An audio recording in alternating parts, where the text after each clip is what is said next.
शुरुआत वीरेंद्र आपसे करेंगे। आ, मैं कहूँगा कि आप बंगाली तो है ही, भले ही आज बंगाल में न रहते हो। तो ये जो मांग है बीजेपी की, इसको आप किस तरह से देखते हैं? सुशांत मजूमदार ने एक बीच का रास्ता लिया है कि हम बंगाल में रहेंगे, लेकिन पूर्वोत्तर से जुड़ जाएंगे और वहाँ जो मदद आती है उसका हिस्सा हमको मिलेगा। ये कमोबेश बंगाल से अलग होने जैसी ही बात है। भावनात्मक रिश्ता तो टूट ही जाएगा, आर्थिक रिश्ता भी तोड़ने की बात है। कैसे देखेंगे आप? पहले तो मैं, हाँ, आधा बंगाली हूँ, पूरा बंगाली नहीं हूँ, आधा बंगाली हूँ।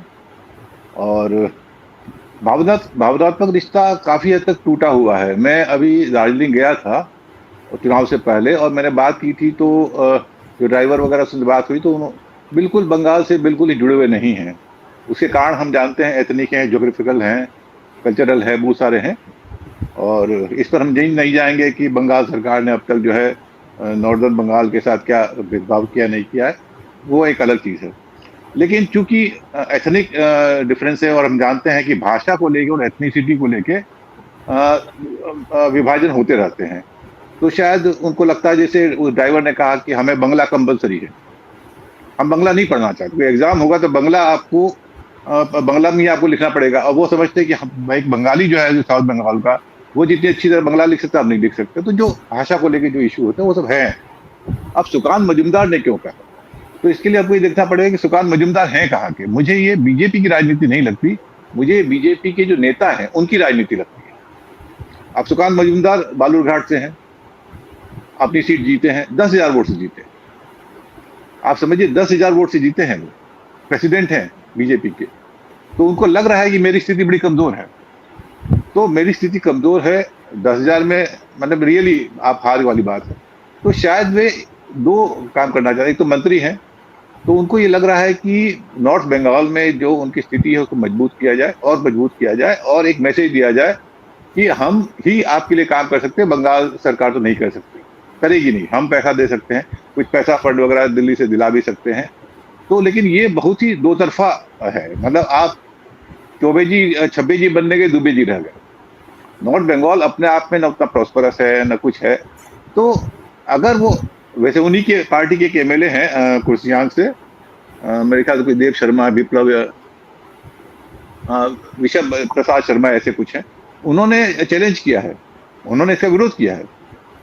तो इसीलिए पार्टी की तरफ से पार्टी विभाजित चाहती हो, ऐसा तो हो नहीं सकता, क्योंकि ये तो अपने पैरों पे कुल्हाड़ी मारना होगा। बंगाल को खोना और उत्तर बंगाल को पा लेना तेलंगाना और आंध्र प्रदेश का मामला नहीं है। ये जैसे तेलंगाना में हम देख चुके हैं कि तेलंगाना में टीआरएस आ गई थी, तेलुगु देशम साफ हो गई। वही बात टीआरएस जो है आंध्र प्रदेश में साफ हो गई।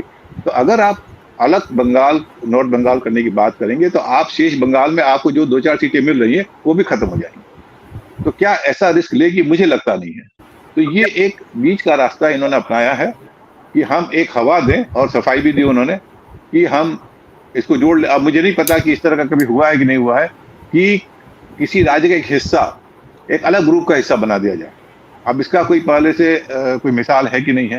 अगर मिसाल हो तो हम कह सकते हैं ओके, आप भाई, ये तो सही बात है उनकी कि नॉर्थ बंगाल के जो लोग हैं, नॉर्थ बंगाल वे निश्चित रूप से नॉर्थ ईस्ट के जो स्टेट के लोग हैं उनसे काफी करीब है, और साउथ बंगाल के से काफी अलग है। ये तो इसमें कोई दो राय नहीं है। पहाड़ी है, तब वो ज्योग्राफिकली भी वो से जुड़ते हैं। अगर उनकी मदद के लिए अगर कोई ऐसा ग्रुप बनाया जाता, और जैसा कि बताते हैं कि अगर वो उस वो हिस्से टेक्निकली, अगर यही हाँ, बात थी तो नॉर्थ बंगाल के लिए एक अलग आइडेंटिटी क्रिएट की जा सकती थी, एक एंटिटी क्रिएट की जा सकती थी, एक कोई ऐसा आइडिया डेवलप किया जा सकता था जिसमें उसी क्षेत्र के विकास बगैर बंगाल से बाहर गए किसी दूसरे ग्रुप का हिस्सा बने हुए। लेकिन एक हाँ। मैसेजिंग तो इसमें भी है कि हम आपसे अलग हो रहे हैं। ठीक है, अलग नहीं हो रहे लेकिन अलग हो रहे हैं। देखिए, इसको आप ऐसे समझे कि एक परिवार है, उसमें एक बच्चा बीमार है। अब बीमार के लिए आपने दूध की व्यवस्था की है, अलग से फलों की व्यवस्था की है। तो और वो फल व्यवस्था परिवार से नहीं आ रहा है, दादाजी के परिवार से आ रहा है, या नाना के यहाँ से आ रहा है।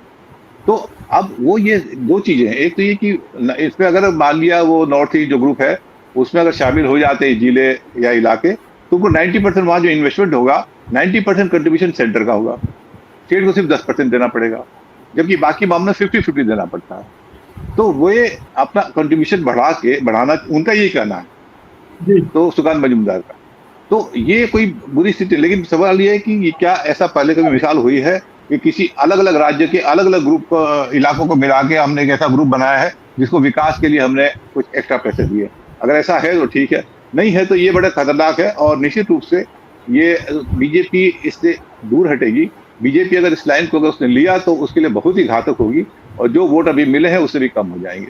तो मुझे लगता है ये सुकांत मजूमदार का या उनके जैसे नेताओं का जो लोकल लेवल पे अपनी साख बढ़ाने के लिए, अपना वजन बढ़ाने के लिए वो कर रहे हैं। कल अगर नॉर्थ बंगाल हो गया तो वही चीफ मिनिस्टर बनेंगे, तो एक ये भी कारण हो सकता है, लेकिन ये बहुत बड़ा मतलब नुकसानदायक है कि आप नॉर्थ बंगाल के लेने के लिए पूरा बंगाल हरवा दें, तो मुझे नुकसानदायक स्ट्रेटेजी लग रही है।